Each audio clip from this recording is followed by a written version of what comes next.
Hi guys, welcome back to Law and More. This is Chandni Malhotra and this is my second video on the topic Administration of Union Territories. पिछली video में हमने देखा है कि initially जब constitution of India आया था तो उसमें कहीं भी यूनियन टेरिटरी का मेंशन नहीं था, ना ही फर्स्ट शेड्यूल जिसमें कि अभी सारी स्टेट्स और यूनियन टेरिटरीज का नाम दिया गया है, वहाँ पर कहीं भी यूनियन टेरिटरी जैसा शब्द मेंशन नहीं था।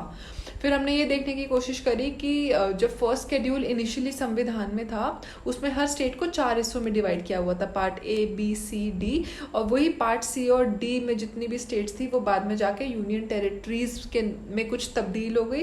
कुछ स्टेट्स जो थी वो नॉर्मल स्टेट्स की कैटेगरी में चली गई और वो यूटी नहीं बनी। तो ये हमने फर्स्ट वीडियो में देखा था। इस वीडियो में मैं आपको पहले कॉन्स्टिट्यूशन ऑफ इंडिया के कुछ बेसिक प्रोविजंस कराना चाहती हूँ ताकि आपको और ज़्यादा क्लैरिटी मिले कि किस तरीके से पार्लियामेंट किसी भी नई टेरिटरी को इंडिया के साथ जोड़ सकता है या इंडिया की एग्जिस्टिंग टेरिटरी को अलग अलग हिस्सों में बांट सकता है और उससे एक नई स्टेट या नई यूनियन टेरिटरीज बना सकता है। सो मेरे हिसाब से अगर आपका बेस ज़्यादा क्लियर होगा तो आप टॉपिक को बहुत अच्छे से समझ पाएंगे। So I think these are very important because जितनी भी मैंने यूट्यूब पे वीडियोज़ देखी तो वो आपको यूनियन टेरिटरीज के टॉपिक में आर्टिकल 1, 2, 3, 4 का कोई मेंशन नहीं कराते। So I thought I should go a step ahead and I should explain you this. तो आर्टिकल 1 ऑफ द कॉन्स्टिट्यूशन है वो ये बोलता है कि जो इंडिया है, हमारा जो भारत है, वो सब स्टेट्स का एक यूनियन होगा और ये जो भारत है ये दो चीज़ से मिलके बनेगा, स्टेट्स और यूनियन टेरिटरीज। वही बात हमें याद रखनी है कि जब ये इनिशियली कॉन्स्टिट्यूशन आया था तो वो यूनियन टेरिटरी शब्द तो था ही नहीं, तो यहाँ पे सिर्फ टेरिटरी मेंशन था। तो पहले Bharat is equal to states plus territories, but now we call it Bharat is equal to states plus union territory. और ये कौन कौन सी स्टेट्स और यूनियन टेरिटरीज होंगी जिनका नाम फर्स्ट शेड्यूल में लिखा होगा, जो हमने पिछले वीडियो में भी डिस्कस किया है।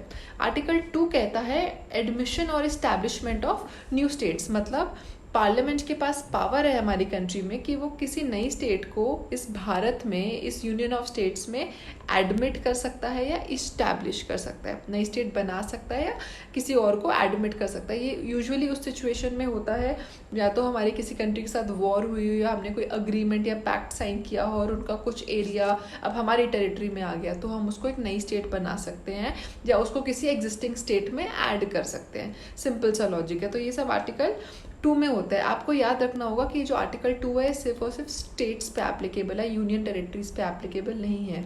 आर्टिकल 2 के तहत पार्लियामेंट सिर्फ और सिर्फ नई स्टेट्स को एडमिट कर सकती है या नई स्टेट्स को बना सकती है, लेकिन अगर पार्लियामेंट यूनियन टेरिटरी को एडमिट करना चाहे या इस्टेब्लिश करना चाहे तो वो आर्टिकल 2 में नहीं होगा, उसके लिए संविधान में संशोधन होगा। आर्टिकल 368 के हिसाब से कॉन्स्टिट्यूशन में अमेंडमेंट होगी, उसके बाद किसी नए एरिया को भारत के साथ यूटी की तरह जोड़ा जाएगा। For example Dadra and Nagar Haveli, Daman and Diu, ये जो है पहले कॉलोनियल रूलर्स इनके ऊपर रूल कर रहे थे, तो जब इनको ऐड किया गया था इंडिया में, पुडुचेरी भी हो गया, तो उस लिए आर्टिकल 368 में अमेंडमेंट की गई थी। ठीक है, तो स्टेट्स के लिए आप आर्टिकल 2 में कर सकते हो, लेकिन यूनियन टेरिटरीज को इस्टेब्लिश या ऐड करने के लिए you have to do amendment to the constitution under article 368।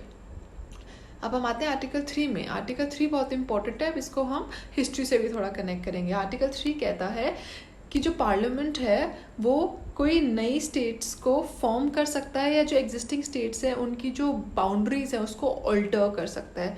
इसके लिए एक शब्द है रीऑर्गेनाइजेशन ऑफ स्टेट्स, इस पे यूजुअली क्वेश्चन भी आता है। तो आर्टिकल 2 में हमने क्या किया, कोई नए एरिया को, टेरिटरी को अपने भारत में जोड़ लिया और उससे हमने एक नई स्टेट बना दी। आर्टिकल 3 कहता है ऑलरेडी आपकी स्टेट्स एग्जिस्ट कर रही हैं, आपने क्या किया, उनके साइज में चेंज किया, उनकी बाउंड्री चेंज कर ली। जैसे पुराना जो हमारा पंजाब था तो पूरा एक ओल्ड पंजाब था, लेकिन जब पंजाब रीऑर्गेनाइजेशन एक्ट आया तो उसी पंजाब में से कुछ ज़मीन हमने जो है हिमाचल प्रदेश को दे दी, उसी में से एक हरियाणा निकाला गया, उसी में से चंडीगढ़ भी आया था। तो आर्टिकल 3 के हिसाब से स्टेट्स को जो है उनकी बाउंड्री को पार्लियामेंट रीऑर्गेनाइज कर सकता है। इसी से इम्पोर्टेंट है हमारा 1952 में रीऑर्गेनाइजेशन की जब बात छिड़ी थी इंडिया में। हुआ क्या था, 1952 में अलग अलग स्टेट्स ने लिंग्विस्टिक बेसिस पे बेसिकली और कल्चरल बेसिस पे भी अलग अलग स्टेट्स की डिमांड करी। अगर आपने विशाल आंध्रा मूवमेंट के बारे में सुना है तो उस समय जितने भी तेलुगु में लोग बात करते थे वो कहते कि हमारे एक अलग स्टेट हो, हमें मद्रास से अलग कर लो, मान लिया आंध्र प्रदेश बनाया जाए। तो इस तरीके से अलग अलग डिमांड होने लगी लैंग्वेज के बेसिस पे स्टेट्स बनाने के लिए। इसके लिए भारत सरकार ने हमारी भारत सरकार ने कमीशन का गठन किया इसी के लिए, जिसको हम बोलते हैं स्टेट्स रीऑर्गेनाइजेशन कमीशन। तो जैसे विशाल आंध्रा मूवमेंट हुई थी, इतना अगर आपने थोड़ा हिस्ट्री के बारे में देखा होगा, उस टाइम पे तो बहुत ही वायलेंस भी हो गई थी। जितने लोग तेलुगु में बात करते थे, they wanted a separate state. उस टाइम 12th की एक बुक है, 12th स्टैंडर्ड की इंडियन पॉलिटिक्स की जो बुक है, चैप्टर नंबर 1 अभी मैं देख रही थी, उसमें there was this leader called Potti Sri Ramulu. He was a leftist. तो उस टाइम आंध्र प्रदेश सेपरेट आंध्रा की जब डिमांड हुई थी, तो ये इंडेफिनिट फास्ट में चले गए थे, और ऑलमोस्ट 53-56 डेज के बाद, if I am not wrong, he passed away. हाँ, 56 डेज तक ये अनशन पे बैठे थे, उसके बाद ये खत्म हो गए। तो काफ़ी मतलब वायलेंस हो गई थी, that the states were really going crazy, that they wanted a separate state on the basis of the language. तो ऐसे करते करते अलग अलग स्टेट्स ने डिमांड करना शुरू कर दी कि हमारी भी भाषा अलग है, हमारा भी कल्चर डिफरेंट है, तो एक हमें अलग स्टेटहुड दे दिया जाए। इसलिए भारत सरकार ने एक कमीशन बना दी थी, ठीक है, क्योंकि आर्टिकल 3 में पार्लियामेंट को ये पावर दी गई थी कि आप स्टेट की बाउंड्री को चेंज कर सकते हो।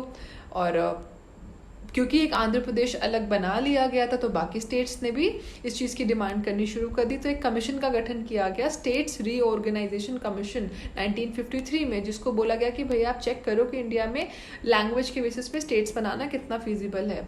वो अपनी रिपोर्ट लेकर आता है, और रिपोर्ट में वो ये बोलता है कि लैंग्वेज के बेसिस पे स्टेट बना देना he is the best option in India for now, और चिंता करने की ज़रूरत नहीं है। लैंग्वेज के बेसिस पे अगर हम स्टेट्स बनाते हैं तो इंडिया डिवाइड नहीं होगा, रादर शांति बनी रहेगी। अलग अलग स्टेट्स को एडमिनिस्टर करना आसान हो जाएगा, क्योंकि उन सबकी भाषा एक है, तो उनकी लोग आपस में ज़्यादा अच्छे से इंटरेक्ट कर पाएंगे। उनका जो लीडर होगा वो भी उसी क्षेत्र का होगा, तो उनकी एक अच्छी इंटरेक्शन होगी।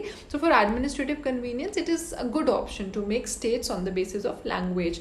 तो ऐसे करते करते जब कमीशन की रिपोर्ट आई, तो भारत सरकार ने उनकी रिकमेंडेशंस को एक्सेप्ट किया और उस कमीशन को एक एक्ट में तब्दील कर दिया, और उसका नाम क्या पड़ गया, स्टेट्स रीऑर्गेनाइजेशन एक्ट ऑफ 1956, ठीक है। और उसी को कॉन्स्टिट्यूशन में एनफोर्स करने के लिए, क्योंकि अभी तक हमारे संविधान में अलग अलग प्रकार की स्टेट्स थी, part A, B, C, D थी। अब स्टेट्स रीऑर्गेनाइजेशन एक्ट, जिसने हर स्टेट की बाउंड्री चेंज करके अलग अलग स्टेट्स बना दी थी, नई नई यूटीज बना दी थी, उसको संविधान में भी लाने के लिए संविधान में संशोधन किया गया, which is popularly called as 7th amendment act. इस पर यूजुअली क्वेश्चन आता है। तो states reorganisation act, 7th amendment act, दोनों के दोनों कब आए, 1956 में आए। क्यों आए, क्योंकि स्टेट्स रीऑर्गेनाइजेशन कमीशन ने ये रेकमेंडेशन दिया था कि लिंग्विस्टिक बेसिस पे states banana is a feasible option, it's a good option, ठीक है। अब जब ये अमेंडमेंट आई, तो इस अमेंडमेंट ने क्या किया, पहली बात तो जो पार्ट C स्टेट्स था, part A, B, C, D, उसको ख़त्म कर दिया सिस्टम को। अब यूनियन टेरिटरी शब्द का इसमें मेंशन कर दिया गया, तो जहाँ जहाँ पे पहले टेरिटरी था वहाँ पे अब यूनियन टेरिटरी कर दिया गया, ठीक है।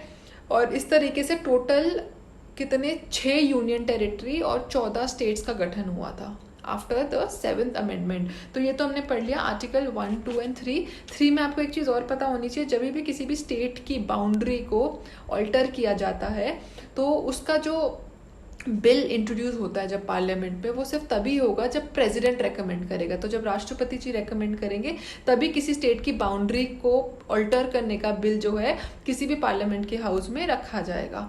इसके लिए एक चीज़ और होती है, जब भी किसी स्टेट की आपको बाउंड्री को ऑल्टर करना है, तो उस स्टेट का जो लेजिस्लेचर है, जो वहाँ की लॉ मेकिंग बॉडी है, उसके पास ये बिल भेजा जाता है और उनको बोला जाता है कि आप अपनी रिकमेंडेशन दो कि भैया हम आपकी स्टेट की बाउंड्री को ऑल्टर क्यों करें या क्यों ना करें।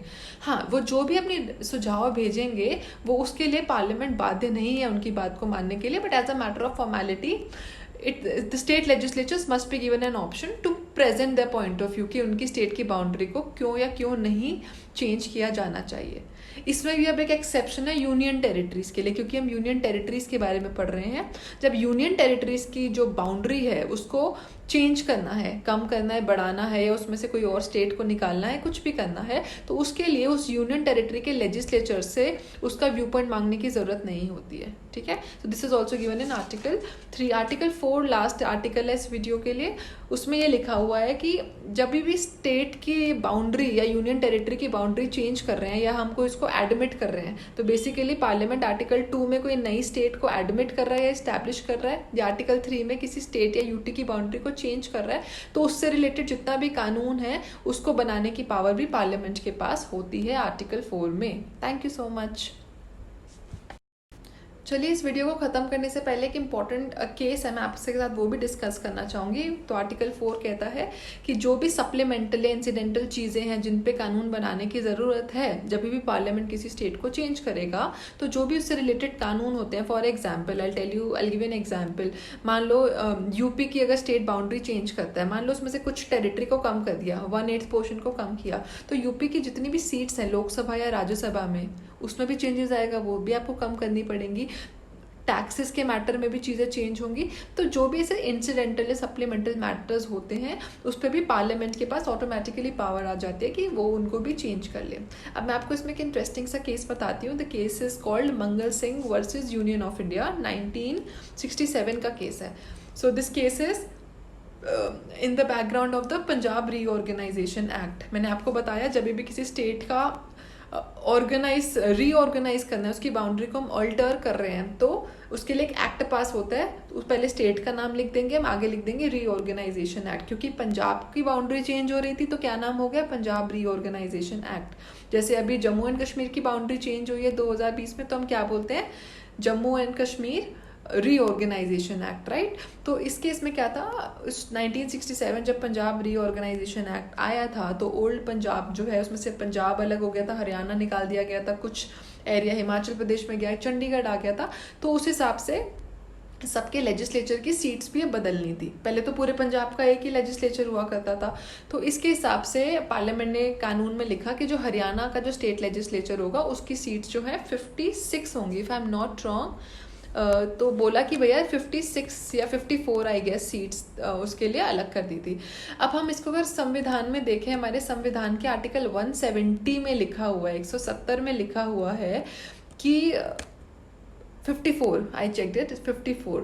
तो उसमें लिखा था कि हरियाणा के जो लेजिस्लेटिव मेंबर्स है 54 होंगे। अब हमारे संविधान के आर्टिकल 170 में ये लिखा हुआ है कि कोई भी स्टेट लेजिस्लेचर जो है उसकी मिनिमम नंबर ऑफ सीट्स जो है कम से कम 60 जरूर होनी चाहिए। ये तो लिखा हुआ है हमारे आर्टिकल 170 में। लेकिन पंजाब रीऑर्गेनाइजेशन एक्ट जो पार्लियामेंट ने पास किया था उसमें लिखा कि भैया हरियाणा के लिए 54 है। तो इस केस में उसी चीज़ को चैलेंज किया गया था कि भैया ये जो पंजाब रीऑर्गेनाइजेशन एक्ट का वो जो प्रोविजन है जो 54 सीट्स बोल रहा है वो संविधान के आर्टिकल 170 के अगेंस्ट जा रहा है, तो वो नल एंड वॉइड हो गया, असंवैधानिक हो गया। लेकिन सुप्रीम कोर्ट ने बोला नो, इस कॉन्टेक्स्ट में हमें आर्टिकल 4 को याद रखना पड़ेगा। आर्टिकल 4 में बहुत ही क्लियरली लिखा हुआ है कि जब भी स्टेट कोई भी बाउंड्री को रीऑर्गेनाइज कर रही है, किसी भी स्टेट की बाउंड्री को अल्टर कर रही है, तो जितने भी सप्लीमेंटल या इंसिडेंटल मैटर्स होते हैं उस पर कानून भी पार्लियामेंट ही बनाएगा।